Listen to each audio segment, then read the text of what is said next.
ఇక్కడ colours problem కాదు. 100లో 99 మందికి ఎట్లా స్టైల్ చేయాలో తెలీదు అంతే. ఇప్పుడున్న ఫ్యాషన్ ఇన్‌ఫ్లుయెన్సర్స్ అందరూ న్యూట్రల్ కలర్స్ ఏసుకుంటే లగ్జరీ, బ్రైట్ కలర్స్ ఏసుకుంటే చెప్రి అని మిస్‌గైడ్ చేస్తున్నారు. అసలు చాలా స్టూపిడ్ కాన్సెప్ట్ అండి అది దాన్ని మనం అందరం పెంచి పోషిస్తున్నాం.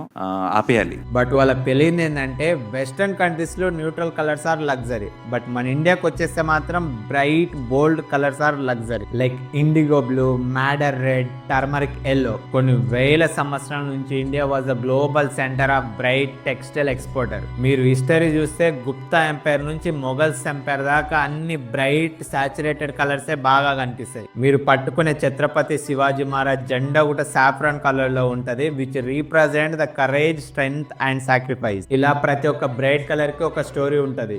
నా రక్తం కూడా ఎర్రగానే ఉంది కదరా. ఇప్పుడున్న మోడర్న్ పీపుల్ అందరూ వెస్టర్న్ కల్చర్ ని ఫాలో కావడం వలన న్యూట్రల్ కలర్స్ అనేటివి లగ్జరీగా కనిపిస్తున్నాయి. That not mean bright colours are cheap. ఈ బ్రైట్ కలర్స్ చాలా స్ట్రాంగ్ ఉంటాయి, బట్ కరెక్ట్ గా బ్యాలెన్స్ చేస్తే మాత్రం నెక్స్ట్ లెవెల్ ఉంటాయి. पुष्पा से धंधा बहुत मजा आता।